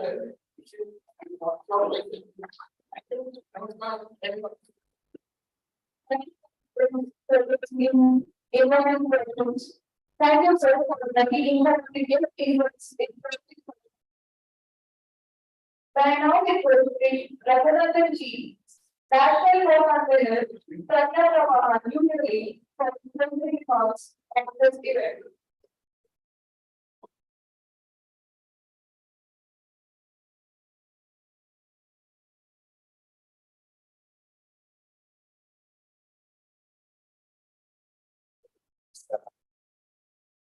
ಅವರು ಕರೆಕ್ಟ್ ಆಗಿ ಹೋಗ್ತಾ ಇದ್ದಾರೆ ವಿಷಯ ಮುಗಿದಿದೆ ಮೇಲೆ ತೌಡಷ್ಟೇ ಇರುತ್ತೆ ಆಮೇಲೆ ಬಿಟ್ಟಿದ್ರೆ ಮತ್ತೆ ಬರಲ್ಲ ನಾನೊಬ್ಬ ಸಾಮಾನ್ಯ ವಿದ್ಯಾರ್ಥಿ ಇಲ್ಲಿರೋರು ಹೇಳ್ತಾ ಇದ್ದೀನಿ ಅಂತಲ್ಲ ಯಾರ ಹತ್ರ ನಾವು ಮಾತಾಡ್ಬೇಕಾಗುತ್ತೆ ಅವ್ರಂತ ಹೇಳೋದಕ್ಕೋಸ್ಕರ ತುಂಬಾ ಜನಕ್ಕೆ ಸಮಾನ ನಾಗರಿಕ ಸಂಹಿತೆ ಅಂದ್ರೆ ಏನು ಅಂತ ಗೊತ್ತಿಲ್ಲ ಅನ್ನೋದು ನನ್ನ ಅನುಭವ. ಈಗ ಕಳ್ಳತನ ಮಾಡಿದರೆ ಇಸ್ಲಾಮಿಕ್ ಕಾನೂನು ಪ್ರಕಾರ ಕೈ ಕತ್ತರಿಸಬೇಕು, ವ್ಯಭಿಚಾರ ಮಾಡಿದ್ರೆ ನನ್ನೊಡನೆ ಸಾಯಿಸಬೇಕು, ಇದು ಇಸ್ಲಾಮಿಕ್ ಕಾನೂನು ಇದೆ. ಸ್ವರಾಜ್ಯ ಬಂದಾಗ ಇಂಡಿಯನ್ ಪೀನಲ್ ಕೋಡ್ ಎಲ್ಲರಿಗೂ ಅನ್ವಯ ಆಯಿತು ಅಂದ್ಮೇಲೆ ಸಿವಿಲ್ ಕೋಡ್ ಎಲ್ಲರಿಗೂ ಅನ್ವಯ ಯಾಕಾಗಬಾರದು ಅನ್ನೋಂಥ ಅತ್ಯಂತ ಸಾಮಾನ್ಯ ವಿವೇಕದ ವಿಷಯ. 1905ನೇ ಇಸ್ವಿಯಲ್ಲಿ ಲೋಕಮಾನ್ಯ ಬಾಲಗಂಗಾಧರ ತಿಲಕರು ಬಳ್ಳಾರಿಗೆ ಬಂದರು. ಅವಾಗ ಅವ್ರ ಭಾಷಣದ ಮೇಲೆ ನಿರ್ಬಂಧ ಇತ್ತು. ಆ ಭಾಷಣ ಇತ್ತೀಚೆಗೆ ಅದರ ಬಿಡುಗಡೆಯನ್ನು ಒಬ್ರು ಮಾಡಿಸ್ತಾರೆ. ಅದರಲ್ಲಿ 2 ವಿಷಯ ಹೇಳಿದ್ದಾರೆ. ಮೊದಲನೇ ವಿಷಯ ಅವ್ರೇನ್ ಹೇಳ್ತಾರೆ ಅಂದ್ರೆ ಭಾರತ ಯಾವಾಗಲೂ ಸಾಂಸ್ಕೃತಿಕವಾಗಿ ಒಂದು ರಾಷ್ಟ್ರವೇ ನಾವು, ಹೊಸದಾಗಿ ರಾಷ್ಟ್ರ ಆಗಿಲ್ಲ, ಆದ್ರೆ ಒಂದು ರಾಜ್ಯಾಧಾರಿತ ದೇಶವಾಗಿ ನಾವು ಬೆಳಿಬೇಕು. ನಾವು ರೀಜನಲ್ ರಿಲಿಜನಲ್ ಇಟ್ಕೊಂಡಿದೀವಿ ನಾವು, ಅದಕ್ಕೆ ನಮ್ಮ ಹತ್ರ ನ್ಯಾಷನಲಿಸಂ ಎಲ್ಲ ಕೂಡ ರೀಜನಲ್ ರಿಲಿಜಿಯಸ್ ನ್ಯಾಷನಲಿಸಂ ಇದೆ. ನಾವು ಹೊಸ ರಿಯಾಲಿಟಿಗೆ ಒಂದು ಕಾಂಪೋಸಿಟ್ ನ್ಯಾಷನಲಿಸಂ ಬೆಳೆಸ್ಕೋಬೇಕು. ಇದರ ಬಹಳ ಧೈರ್ಯವಾಗಿ ಹೇಳಿದ್ರು. ನಮ್ಗೆ ಈ ಜೂರಿಸ್ಪ್ರುಡೆನ್ಸ್ ಇತಿಹಾಸ ತೆಗೆದಾಗ ಹಿಂದೂ ಕೋಡ್ ಬಿಲ್ ಬಂದಾಗ್ಲೂ ವಿರೋಧ ಹಿಂದೂಗಳಲ್ಲೂ ಇತ್ತು. ನಾವು ನಮ್ಗೆ ಬೇಕಾದಂಗೆ ಇರ್ತೀವಿ, ನಾವು ಬಿಟ್ಬಿಟ್ರೆ ಅನ್ಬೋದು. ನಾವ್ ಎಡಗಡೆ ಹೋಗ್ತೀವಿ ಅಂತ ಕೆಲವರು, ನಾವು ಬಲಗಡೆ ಹೋಗ್ತೀವಿ ಅಂತ ಕೆಲವರು ಅಂತ ಹೇಳೋರು ಇರಲಿ ಅವರು. ಅಷ್ಟಾದ್ರೂ ಕೂಡ ಹಿಂದೂ ಕೋಡ್ ಬಿಲ್ ಬಂತೋ ಇಲ್ವೋ, ಹಿಂದೂ ಕೋಡ್ ಬಿಲ್ ಸಮಾನ ನಾಗರಿಕ ಸಂಹಿತೆಯ ಕಡೆಗೆ ಮೊದಲ ಹೆಜ್ಜೆ ಆಗಿತ್ತು. ಮೊದಲನೇ ಹೆಜ್ಜೆ ಇಟ್ಬಿಟ್ಟು ಅಲ್ಲೇ ನಿಂತು ಬಿಟ್ರೆ ಎರಡನೇ ಹೆಜ್ಜೆ ಇಡಬೇಕು. ಎರಡನೇ ಹೆಜ್ಜೆ ಇಡಕ್ಕೆ 75 ವರ್ಷ ಹಿಡಿದಿದ್ದು ಬಹಳ ತಪ್ಪು, ಬಹಳ ಲೇಟ್ ಆಯ್ತು. ಅದಕ್ಕೆ ಎರಡನೇ ಹೆಜ್ಜೆ ಇಡುವಂತ ಧೈರ್ಯವನ್ನ ಸರ್ಕಾರಗಳು ಯಾವಾಗಲೂ ಮಾಡಿರಲ್ಲ. ಯಾಕಂದ್ರೆ ಯಾವಾಗಲೂ ಕೂಡ ದುರ್ಲಾಭ ಪಡ್ಕೊಳ್ಳೋರಿಗೆ ಕಾನೂನು ಹಿಂಗೆ ಇರೋದು ಒಳ್ಳೇದು ಅಂತ ಆಗಿರುತ್ತೆ. ಆ ಹಿನ್ನೆಲೆ ಒಳಗಡೆ ಈ ಸಮಾನ ನಾಗರಿಕ ಸಂಹಿತೆ ಅನ್ನೋದು ಯಾವುದಕ್ಕೆ ಸಂಬಂಧಪಟ್ಟಿತ್ತು? ಮದುವೆ ಹೇಗಾಗಬೇಕು ಅನ್ನೋದಲ್ಲ. ಸಪ್ತಪದಿನಾದ್ರೂ ಮಾಡಿ, ಮಂಗಲಸೂತ್ರವನ್ನಾದ್ರೂ ಕಟ್ಟಿ, ಕಬೂಲ್ ಕಬೂಲ್ ಅಂತ ಮದುವೆ ಮಾಡ್ಕೊಳ್ಳಿ, ಅದು ನಿಮಗೆ ಬಿಟ್ಟಿದ್ದು. ಆದ್ರೆ ಮದುವೆ ಆದ್ಮೇಲೆ ಗಂಡನಾದವನಿಗೆ ಹೆಂಡತಿಯ ಬಗ್ಗೆ ಇರುವ ಕರ್ತವ್ಯ ಇದು ಸಮಾನ. ಅವನು ವಿಚ್ಛೇದನ ಕೊಟ್ರೆ ಅವಳಿಗಿರುವ ಹಕ್ಕುಗಳು ಸಮಾನ, ಮಕ್ಕಳಾದ್ರೆ ಮಕ್ಕಳಿಗಿರುವಂತಹ ಹಕ್ಕುಗಳು ಸಮಾನ. ಆದ್ರೆ ಸಮಾನವಾದ ಯಾವುದು ಅಂದ್ರೆ ಮದುವೆ ಪದ್ಧತಿ ವಿಷಯ ಅಲ್ಲ. ಅದಕ್ಕೆ ತುಂಬಾ ಜನ ಗೊಂದಲ ಮಾಡ್ಕೊಂಡು, ಈ ಗೊಂದಲಕ್ಕೆ ಏನೋ ಕಾರಣ ಇಲ್ಲ. ಅವ್ರವ್ರ ಪ್ರಕಾರ ಅವ್ರು ಮದುವೆ ಮಾಡಿಕೊಳ್ಬಹುದು. ಆದ್ರೆ ಅದರಿಂದ ಬರುವಂತ ಹಕ್ಕುಗಳು, ಅಲ್ಲಿ ನಿರ್ವಹಿಸಬೇಕಾದಂತ ಕರ್ತವ್ಯಗಳು ಸಮಾನವಾಗಿರುತ್ತೆ.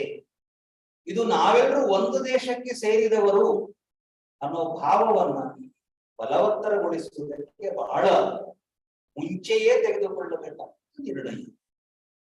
ಇದರಲ್ಲಿ ರಿಲಿಜನ್ ವಿಷಯ ತರಲೇಬಾರದು. ಹಾಗೆ ಹಿಂದೂ ಕೋಡ್ ಬಿಲ್ನ ಹಿಂದೂ ಸಮಾಜ ಒಪ್ಪಿಕೊಳ್ಳುತ್ತೋ, ಶತಮಾನಗಳಿಂದ ಅಸ್ಪೃಶ್ಯತೆ ಮಾಡ್ಕೊಂಡು ಬಂದಿದ್ದೀವಿ, ಅದು ಸರಿ ಇದೆ ಅಂತ ಹೇಳಿದ್ವಾ ನಾವು? ಅದು ಹೋಗ್ಬೇಕು ಅಂತ ಕಾನೂನು ಆಯ್ತೋ ಇಲ್ವೋ? ಹಾಗೆಯೇ ಬುದ್ಧಿ ಇರೋರೆಲ್ಲರೂ ಈ ತರ ಅನ್ಯಾಯ ಇದನ್ನು ಪ್ರತಿಭಟಿಸಲೇಬೇಕು. ಅದಕ್ಕೆ ಸಮಾನ ನಾಗರಿಕ ಸಂಹಿತೆ. ಈ ದೇಶ ಯಾವುದು 47ರಲ್ಲಿ ಒಂದು ದೇಶವಾಗಿ ನಾವು ಬೆಳಿಬೇಕು ಅನ್ನೋಕ್ಕೋಸ್ಕರ ಯೋಚನೆ ಮಾಡೋದು. ಅದರೊಳಗಡೆ ಜಾಗೃತಿಕಲಿ ನಾವು ಬೇರೆ ಅಂತ ಹೇಳುವಂತಹ ಯಾವ ಪ್ರಯತ್ನ ಕಾಶ್ಮೀರದಲ್ಲಿ ಇತ್ತು ಅದನ್ನ ತೆಗೆಯುವ ಒಂದು ಪ್ರಯತ್ನ ಆದ ಹಾಗೆ ರಿಲಿಜನ್ ಒಂದೇ ಕಾರಣಕ್ಕೆ ನಾನು ಬೇರೆ ಅಂತ ಹೇಳುವ ಪ್ರಯತ್ನಗಳನ್ನ ಗಮನ ಮಾಡಲೇಬೇಕು. ಆ ಹಿನ್ನೆಲೆ ಒಳಗಡೆ ಸಮಾನ ನಾಗರಿಕ ಸಂಹಿತೆ ಬಗ್ಗೆ ಒಂದು ಅಭಿಪ್ರಾಯವನ್ನ ಲಾ ಕಮಿಷನ್ ಕೇಳಿದೆ.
ಅಲ್ವಾ ಅಂತ ಯೋಚನೆ ಮಾಡ್ಬೇಕು ತಾನೆ. ಅದಕ್ಕೆ ಅನ್ಯಾಯಕ್ಕೆ ಒಳಗಾಗ್ತಿರುವಂತವ್ರು ಅವರು ಎಷ್ಟೇ ಕಡಿಮೆ ಜನ ಇರಲಿ, 67ರಲ್ಲಿ 23 ಇದ್ರೂ ಕೂಡ ಅವ್ರ ಜೊತೆಗೆ ನಮ್ದು ಒಂದು ಬಲ ಇರುತ್ತೆ. ಆ ಹಿನ್ನೆಲೆ ಒಳಗಡೆ ಸಮಾನ ನಾಗರಿಕ ಸಂಹಿತೆಯಲ್ಲಿ ನಮ್ಮ ಕಾನೂನುಗಳಲ್ಲಿ ಆಗ್ತಾ ಸುಧಾರಣೆ. ಉದಾಹರಣೆ ಹೇಳ್ತೀನಿ, 377 ಅನ್ನೋ ಆರ್ಟಿಕಲ್ ಡಿಕ್ರಿಮಿನಲೈಸೇಷನ್ ಅಂತ ಒಂದು ಬಂತು. ನಮ್ಗೆ ತಕ್ಷಣಕ್ಕೆ ಏನೋ ಒಂದು ಆಗ್ಬಿಡ್ತು ಅಂತ ಅನ್ನಿಸ್ತು. ನಮ್ಮ ದೇಶದ ನಮ್ಮ ಧರ್ಮದ ಏನ್ ಗುರುತಿಸ್ತೀವಿ ಅಂದ್ರೆ ಈ ರೀತಿ ಅಪಸವ್ಯಗಳು ಪ್ರಪಂಚದಲ್ಲಿ ಇರುತ್ತೆ. ಎಲ್ಲರೂ ನಮ್ಮ ಥರನೇ ಏನಿರಲ್ಲ. ಅಪಸವ್ಯಗಳನ್ನು ನಾವು ಗೌರವಯುತವಾಗಿ ಅದರ ಜಾಗಕ್ಕೆ ಇಡಬೇಕೆ ಹೊರತು ಅದನ್ನ ಕ್ರಿಮಿನಲ್ ಆಕ್ಟ್ ಅಂತ ಕರೀಬಾರ್ದು.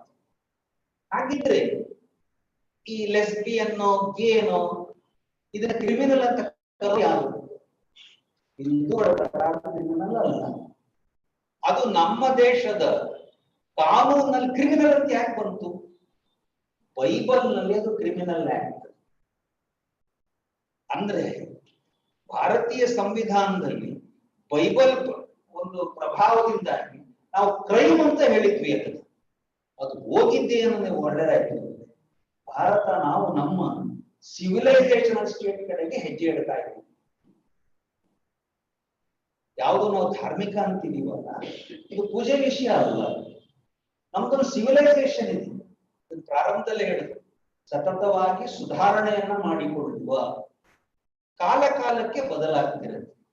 ಇವತ್ತು ರಾತ್ರಿ ಮಲಗುವಾಗ ಫ್ಯಾನ್ ಹಾಕಿ ಮಲಗಿರ್ಲಿಕ್ಕಿಲ್ಲ, ಅಥವಾ ಫ್ಯಾನ್ ಹಾಕಿ ಮಲಗಿದ್ರಿ, ಸ್ವಲ್ಪ ಹೊತ್ತಾದ್ಮೇಲೆ ಫ್ಯಾನ್ ಬೇಡ ಅಂತ ಬಂದ್ ಮಾಡ್ತೀವಿ. ಒಂದೇ ದಿವಸ ರಾತ್ರಿ ಫ್ಯಾನ್ ಆನ್ ಮಾಡ್ತೀರಿ, ಆಫ್ ಮಾಡ್ತೀವಿ. ಪರಿಸ್ಥಿತಿಗೆ ತಕ್ಕಂಗೆ ಬದಲಾಗುವುದು ಸಭ್ಯನ ಪ್ರಜ್ಞಾವಂತರ ಲಕ್ಷಣ. ಆ ರೀತಿ ಬದಲಾಗ್ತಿರುವಂತಹ ಸದಾಕಾಲ ಬದಲಾವಣೆಗೆ ತೆರೆದುಕೊಂಡ ಒಂದು ಸಿವಿಲೈಸೇಷನ್ ಭಾರತದ್ದು. ಅಂತಹ ಸಿವಿಲೈಸೇಷನ್ ಯಾವುದೋ ನಿಂತ ನೀರಾಗಿರುವಂತಹ ಈ ರಿಲಿಜನ್ ಫೇತ್ಗಳ ಕ್ಲಚಸ್ ಇಂದ ಹೊರಗೆ ಬರಲೇಬೇಕು. ಅವರವರ ರಿಲಿಜನ್ ಅನ್ನೋದು ಅವ್ರಿಗೂ ದೇವರಿಗಿರುವ ಸಂಬಂಧದ ವಿಷಯ. ಆದ್ರೆ ಅವ್ರಿಗೂ ಉಳಿದವರಿಗೂ ಇರುವ ಸಂಬಂಧ ಧರ್ಮದ ವಿಷಯ. ಇದನ್ನ ವೈಯಕ್ತಿಕವಾಗಿ ನನ್ ಬೇಕಾದ್ರೆ ನಾನು ಮಾಡ್ಕೊತೀನಿ ಅಂತ ಹೇಳಕ್ ಆಗಲ್ಲ. ಎಲ್ರಿಗೂ ಕೀಪ್ ಲೆಫ್ಟ್ ಅಂತ ಇಟ್ಟಿರೋ ಧರ್ಮದ ವಿಷಯ. ಎಲ್ಲರೂ ಕೀಪ್ ಲೆಫ್ಟ್ ಇದ್ರೆ ಎಲ್ರಿಗೂ ಆರೋಗ್ಯ. ಧರ್ಮೋ ರಕ್ಷತಿ ರಕ್ಷಿತ. ನೀವು ಟ್ರಾಫಿಕ್ ರೂಲ್ ಫಾಲೋ ಮಾಡ್ತೀರಾ, ಆಕ್ಸಿಡೆಂಟ್ ಆಗಲ್ಲ. ಇಲ್ಲ ಇಲ್ಲ ನಮ್ಮ ಪುಸ್ತಕದಲ್ಲಿ ಲೆಫ್ಟ್ ಬರ್ದಿದೆ, ಹಂಗಾಗಲ್ಲ, ಹಂಗಾಗಬಾರದು. ಆ ವಿಷಯ ತಾತ್ವಿಕವಾಗಿ ಸಮಾನ ನಾಗರಿಕ ಸಂಹಿತೆಯ ವಿಷಯ. ಅದಕ್ಕೆ ಯಾವಾಗಲೂ ತಾತ್ಕಾಲಿಕ ಇಶ್ಯೂಗಳಿಗಿಂತ ತಾತ್ವಿಕ ಪೊಸಿಷನ್ ಅನ್ನು ನಾವು ಪ್ರಜ್ಞಾವಂತರು ನೋಡ್ಬೇಕು. ಇದನ್ನ ಮಾಡುವಾಗ, ಫೈನಲ್ ಡ್ರಾಫ್ಟ್ ಬರುವಾಗ 10 ಸಲಹೆಗಳು ಬರ್ಬೋದು. ಅದಕ್ಕೆ ಸಲಹೆಗಳನ್ನ ಕೊಡ್ಬೇಕು. ಮಾಡುವಾಗ ಇನ್ನಷ್ಟು ಸುಧಾರಣೆ, ಇದರ ಬದಲು ಹೀಗೆ ಮಾಡೋದು ಒಳ್ಳೆಯದು ಅನ್ನೋ ಸಾಧ್ಯತೆಗಳು ಇದ್ದೇ ಇರುತ್ತೆ. ಯಾಕೆಂದ್ರೆ ಸಮಾನ ನಾಗರಿಕ ಸಂಹಿತೆ ಅಂದ್ರೆ ಹಿಂದೂಗಳ ನಡವಳಿಕೆಯನ್ನು ಮುಸಲ್ಮಾನರ ಮೇಲೆ ಹಾಕುವುದು ಅಂತ ಅರ್ಥವಲ್ಲ. ತುಂಬಾ ಜನ ಹಂಗೆ ತಿಳ್ಕೊಂಡ್ಬಿಡ್ತಾರೆ. ಅಥವಾ ಎಲ್ಲರೂ ನಮ್ಮ ಹಾಗೆ ತಾಳಿಕಟ್ಟೆ ಮದುವೆ ಮಾಡಬೇಕು ಅಂತ ಹೇಳ್ತಾ ಇದ್ದೀವಿ ಅಂದ್ರೆ ಅದು ಅಲ್ಲ. ನೀವು ಮದುವೆ ಮಾಡ್ಕೊಂಡ್ಮೇಲೆ ನಿಮ್ಮ ಕರ್ತವ್ಯ ನಿಶ್ಚಿತ. ಮದುವೆ ಮಾಡೋದಾದ್ರೆ ಹೆಣ್ಣಿನ ಗಂಡಿನ ವಯೋಮಿತಿ ನಿಶ್ಚಿತ. ನೀವು ಯಾವುದೇ ರಿಲಿಜನ್ ಅವರಾಗಿರ್ಲಿ ಅನ್ನುವುದು ಇದರಲ್ಲಿರುವಂತಹ ಇಂಗಿತ. ಆ ಹಿನ್ನೆಲೆ ಒಳಗಡೆ ಇದರ ಬಗ್ಗೆ ಚರ್ಚೆ ಆಗ್ತಾ ಇದೆ ಅನ್ನೋದು ಬಹಳ ಒಳ್ಳೆಯದು. ಜಗಳ ಆಡ್ಲಾರ್ದೆ ಚರ್ಚೆ ಮಾಡುವುದು, ಆ ಸ್ಥಿತಿಗೆ ನಮ್ಮ ದೇಶ ಬರಬೇಕು. ರಾಜಕಾರಣಿಗಳೇನು ಹೇಳ್ತಾರೆ, ಅವ್ರು ಹೇಳಕ್ ಪಾಪ ಅವ್ರದ್ದು ಸಮಸ್ಯೆಗಳಿದೆ. ಅವರೇನಾದ್ರು ತಮ್ಮ ಮನಸ್ಸಿನಿಂದ ಯೂನಿಫಾರ್ಮ್ ಸಿವಿಲ್ ಕೋಡ್ ಬರ್ಬೇಕು ಅಂದ್ಬಿಟ್ರೆ ನಾಳೆ ಪಕ್ಷದಿಂದ ಕಿತ್ತಾಕ್ಬಿಡ್ತಾರ ಅವ್ರು. ಅದಕ್ಕೆ ಅವ್ರು ಚಿಂತೆ ಮಾಡೋದು ಬೇಡ. ನಾವೇನ್ ಪಕ್ಷದವರಲ್ಲ. ಅದಕ್ಕೆ ನಾವು ಯಾವ ಸರಿ ಅಂತ ಕಾಣಿಸ್ತಾ ಇದೆಯಲ್ಲ ಅದನ್ನ ಬಲವಾಗಿ ಹೇಳಬೇಕು. ಕಡೆಗೆ ಪಕ್ಷದವರು ಜನ ಯಾವ ಕಡೆ ಇದಾರೋ ಅದಕ್ಕೂ ಅಂತ ಪ್ರಜಾಪ್ರಭುತ್ವ ಇರೋದೇ ಹಿಂಗೆ. ಅದಕ್ಕೆ ಜನರೆಲ್ಲರ ಮತ UCC ಪರವಾಗಿರುವಂತೆ ಮಾಡುವುದು ನಮ್ದು ಒಂದು ಜವಾಬ್ದಾರಿ ಅಂತ ಅನ್ಸುತ್ತೆ. ಇಷ್ಟು ಸಾಕು ಅಂತ ಅನ್ಸುತ್ತೆ. Thank you for the spirited outlook, sir. Gratitude turns what we have into enough. With this, I call upon Shri Arun Perumalai, sir, President, Rotary, Mysuru, for a vote of thanks.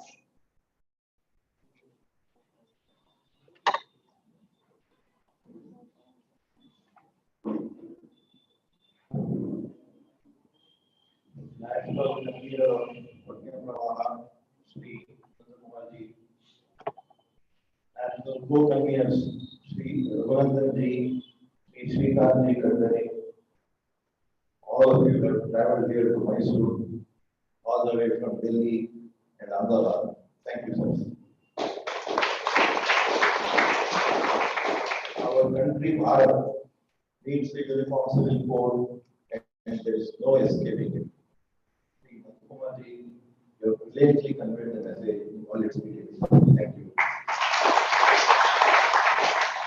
Shri Raghuvandanji, you have summarized the topic so clearly. We now understand Pragya Pravaha's theme, Jnanam Vijnana Sahitam, meaning the more we know ourselves, the more scientific we become. Our thanks also go to Dr. Manundaka Joshi, the convener of Vivada, and Rotarians for organizing this program. I also thank Rotary Mysore for providing the hall and jointly hosting the program. Last but not the least, you, the audience, have made the program successful by coming in large numbers and bringing from all corners of Mysore and asking 11 questions. Thank you. Thank you, sir. May I now request everyone to raise and sing Vande Mataram together.